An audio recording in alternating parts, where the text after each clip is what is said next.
Yes sir, जैसे कि अभी मैंने एक ये आईओ की आईडी खोल रखी है सदर थाने से। तो यहाँ पे जैसे मैं यहाँ पे एक्सीडेंट लिस्ट में जाता हूँ, तो यहाँ पे ये 3 पेंडिंग केस है ना?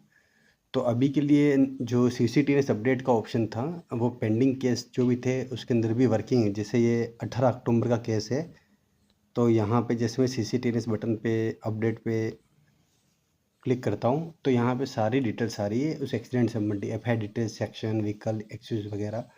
और यहाँ पे जैसे शो डिटेल पे क्लिक करता हूँ, तो ये पूरा यहाँ पे एफआईआर नंबर वहाँ पे शो कर रहा है, जिसके अंदर लास्ट के जो 4 डिजिट है 275 नंबर, वो एफआईआर नंबर है ना? तो यहाँ पे जैसे मैं अपडेट बटन पे क्लिक करता हूँ, ओके करता हूँ, तो यहाँ पे ये दोनों तरफ, ऊपर की तरफ येलो वाला जो आईरेट का डाटा है, ग्रीन वाला सीसीटीवीएस का डाटा है, तो दोनों डाटा यहाँ पे शो कर रहा है। अब यहाँ से जैसे मैं बैक करता हूँ और पेंडिंग लिस्ट को रिफ्रेश करता हूँ, तो यहाँ पे ये 275 जो एफआईआर नंबर शो कर रहा है ना? तो ये डिटेल्स यहाँ पे हम आईओ की आईडी से पेंडिंग केस में भी एफआईआर डिटेल्स अपन अपडेट कर सकते हैं विदाउट मैन्युअली ऐड किए।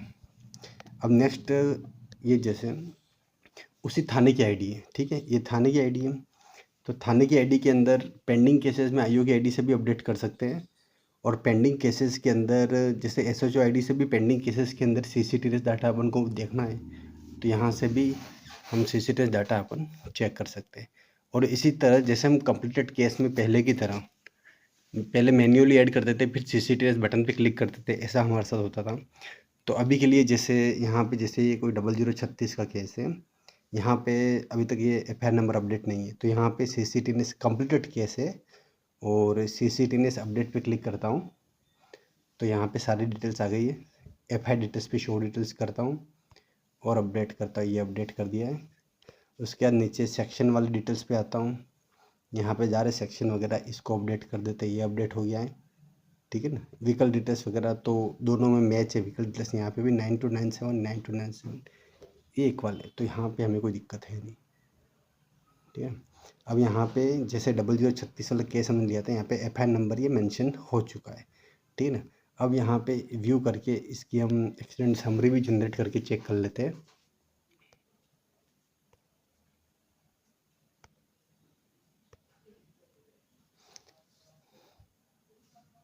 तो यहाँ पे भी एफआईआर नंबर जो भी हो, ये यहाँ पे सब कुछ अपडेट है, ठीक है। सदर थाना सारे सेक्शन वगैरह आ गए, मतलब जो भी ऑटोमेटिक डिटेल्स हम फेच कर रहे हैं ना, वो सारी यहाँ पे अपडेट हो रही है, ठीक है।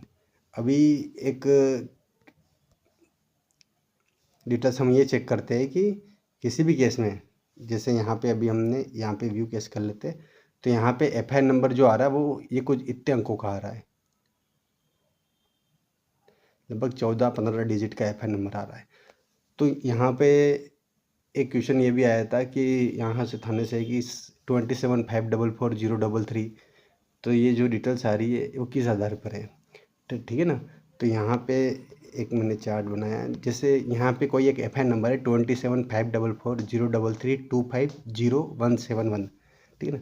और हर थाने में हमने एक एनसीआरबी कोड भी अपडेट कराया गया है। जैसे हम प्रोफाइल में देखते हैं, यहाँ पे जैसे थाने का कोड 33, बांसवाड़ा डिस्ट्रिक्ट का कोड है 544, और स्टेट का कोड 27 है। हम चेक करते हैं स्टेशन इन्फो के अंदर, ठीक है। स्टेशन इन्फो के अंदर ये 27544033 ये एनसीआरबी कोड यहाँ पे बताया गया है, ठीक है ना?